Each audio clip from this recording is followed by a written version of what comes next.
Di sana manusia dikumpulkan dalam keadaan tidak beralas kaki, telanjang. Saat itu matahari sangat dekat, jaraknya sekitar 1 mil, sehingga mengalirlah keringat dari tubuh manusia sesuai dengan amalnya. Ada yang sampai pergelangan kaki, ada yang sampai lutut, ada yang sampai pusar, dan ada yang sampai dada. Bahkan banyak yang tenggelam dengan keringatnya.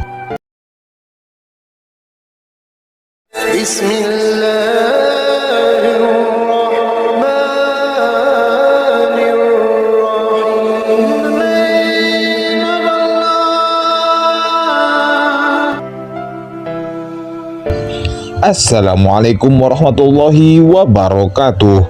Dunia Islam. Setelah kita meninggal dunia, kita masih akan menempuh perjalanan yang masih panjang, mulai dari alam barzah sampai hari pembalasan. Perbuatan kita di dunia, kematian hanyalah awal atau pintu perjalanan kita menuju surga atau neraka, alam barzah atau alam kubur. Rasulullah Shallallahu Alaihi Wasallam pernah bersabda bahwasanya sesungguhnya apabila seorang di antara kamu meninggal dunia, ditampakkan kepadanya tempat tinggalnya nanti di waktu pagi dan petang. Apabila yang ditampakkan ahli surga, ia termasuk ahli surga. Sebaliknya, apabila yang ditampakkan ahli neraka, ia termasuk ahli neraka.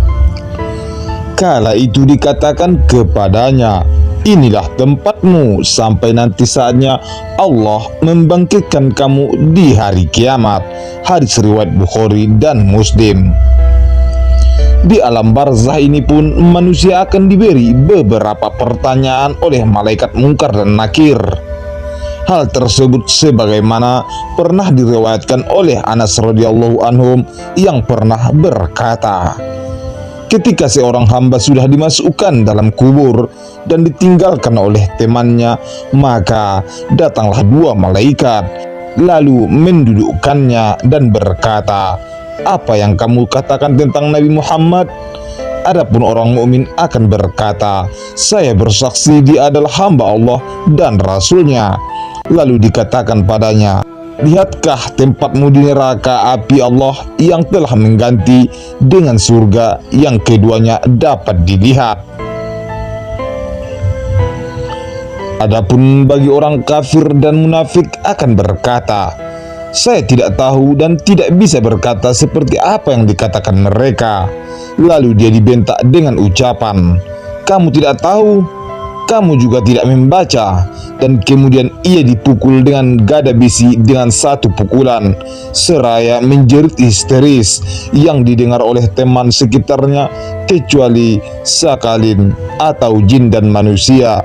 Hadis riwayat Syekhani. Selain akan mendapatkan pertanyaan dari malaikat Munkar dan Nakir, manusia juga akan mendapatkan siksa kubur jika semasa hidup seseorang membantah perintah Allah dan menjalankan larangan Allah.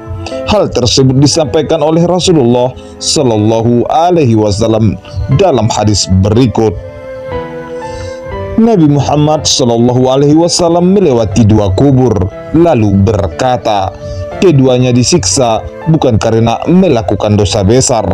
Yang satu tidak betul-betul membersihkan ketika kencing dan yang satu selalu mengadu domba. Hadis riwayat As-Syekhani. Kehidupan hari akhir didahului dengan terjadinya kiamat berupa kerusakan total seluruh alam semesta. Peristiwa setelah kiamat adalah mahsyar, yaitu seluruh manusia dari mulai Nabi Adam alaihissalam sampai manusia terakhir dikumpulkan dalam satu tempat. Di sana manusia dikumpulkan dalam keadaan tidak beralas kaki, telanjang. Saat itu matahari sangat dekat, jaraknya sekitar 1 mil, sehingga mengalirlah keringat dari tubuh manusia sesuai dengan amalnya. Ada yang sampai pergelangan kaki, ada yang sampai lutut, ada yang sampai pusar, ada yang sampai dada, bahkan banyak yang tenggelam dengan keringatnya sendiri. Dalam kondisi yang berat ini, manusia berbondong-bondong mendatangi para nabi untuk meminta pertolongan dari kesulitan yang maha berat itu. Tetapi semuanya tidak ada yang dapat menolong. Dan terakhir, hanya Rasulullah yang dapat menolong mereka dari kesulitan mahsyar. Rasulullah Shallallahu Alaihi Wasallam sujud di hadirat Allah Subhanahu Wa Taala di bawah arasy dengan memuji-mujinya. Kemudian Allah berfirman, "Tegakkan kepalamu, mintalah, niscaya dikabulkan. Mintalah syafaat, pasti diberikan." Kemudian Rasulullah Shallallahu Alaihi Wasallam mengangkat kepalanya dan berkata, "Ya Rabb, umatku," dan dikabulkanlah pertolongan tersebut dan selesailah mahsyar untuk kemudian melalui proses berikutnya. Peristiwa berikutnya adalah hisab atau perhitungan amal dan mizan timbangan amal bagi manusia. Ada yang mendapatkan proses hisab dengan cara susah payah karena dilakukan dengan sangat teliti dan sangat rinci.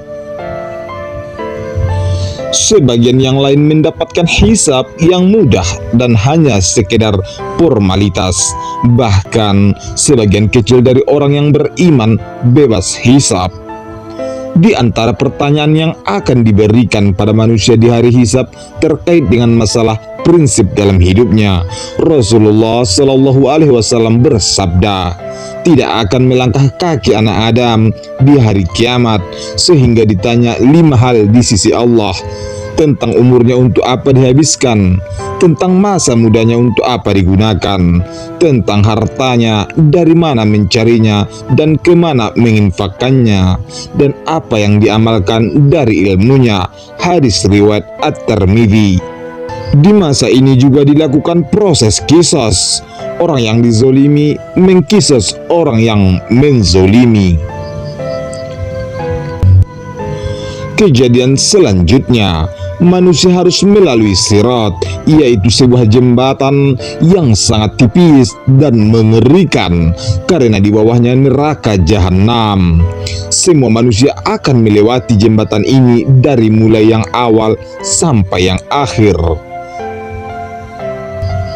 Sirat ini lebih tipis dari rambut, lebih tajam dari pedang, dan terdapat banyak kalajengking.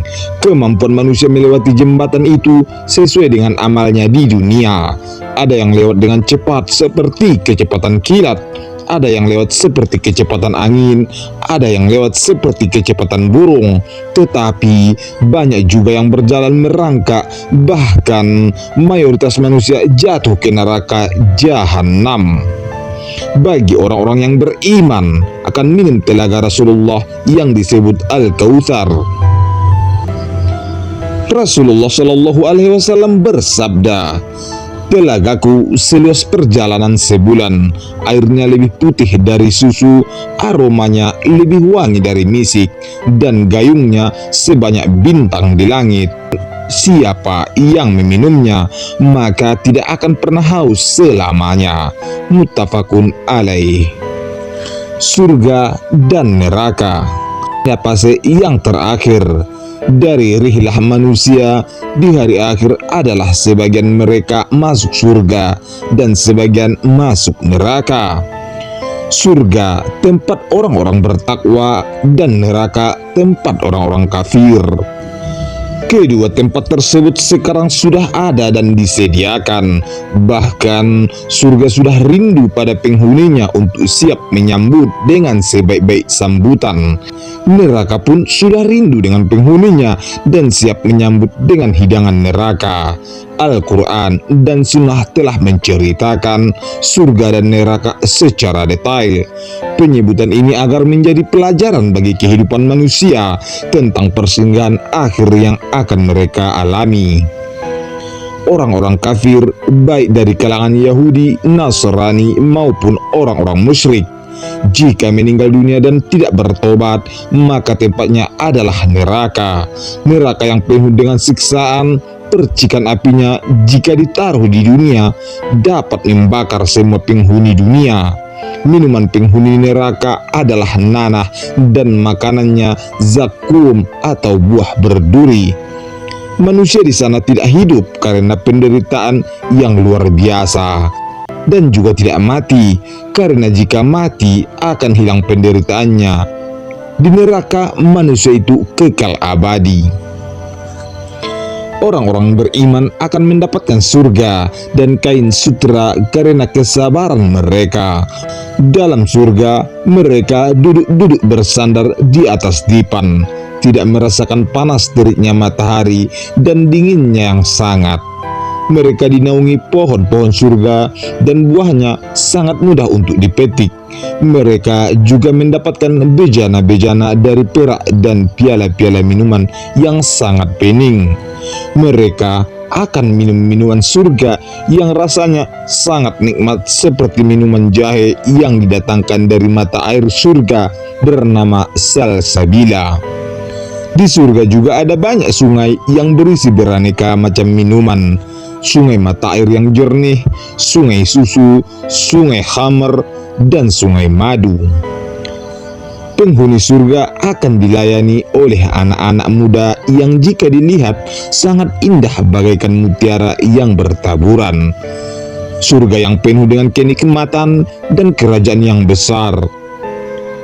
Orang beriman di surga memakai pakaian sutra halus berwarna hijau dan sutra tebal, juga memakai gelang terbuat dari perak dan emas.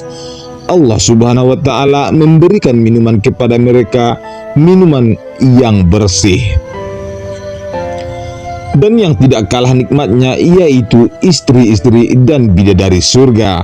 Mereka berwarna putih bersih berseri, bermata bulat, pandangannya pendek, selalu gadis sebaya, belum pernah disentuh manusia dan jin, tidak mengalami haid, nifas, dan buang kotoran. Puncak dari semua kenikmatan di surga adalah melihat Sang Pencipta Allah yang maha indah, sempurna, dan perkasa. Sebagai manusia dapat melihat bulan secara serentak, begitu juga manusia akan memandang Allah secara serentak. Indah, mempesona, takzim, dan suci. Allahu Akbar. Allah akan memasukkan hambanya ke dalam surga dengan rahmatnya, dan surga adalah puncak dari rahmatnya. Allah Ta'ala akan memasukkan hambanya ke dalam rahmat surga berdasarkan rahmatnya. Disebutkan dalam hadis sahih, sesungguhnya Allah Ta'ala memiliki 100 rahmat, diturunkan ke dunia 1 rahmat untuk jin, manusia, dan binatang. Dengan itu mereka saling simpati dan kasih sayang. Dengan 1 rahmat itu pula binatang buas menyayangi anaknya. Dan Allah Subhanahu wa Ta'ala menyimpan 99 rahmat bagi hambanya di hari kiamat. Muttafaqun alaih. Maka sejatinya nikmat surga itu jauh dari apa yang dibayangkan manusia. Rasulullah Shallallahu Alaihi Wasallam bersabda, Allah Subhanahu Wa Taala berkata, Aku telah siapkan bagi hambaku yang salih sesuatu yang belum dilihat mata, belum didengar telinga, dan belum terlintas pada hati manusia. Muttafaqun alaih. Apakah akan kita hanya berpuas diri dengan mengejar 1 rahmat Allah yang dibagi-bagi untuk seluruh penduduk dunia, sementara kita melalaikan 99 rahmat yang tersisa? Semoga kita termasuk dari sedikit orang yang berpikir. Amin. Dunia Islam, itulah beberapa perjalanan ruh dari alam barzakh sampai surga ataupun neraka. Semoga bermanfaat.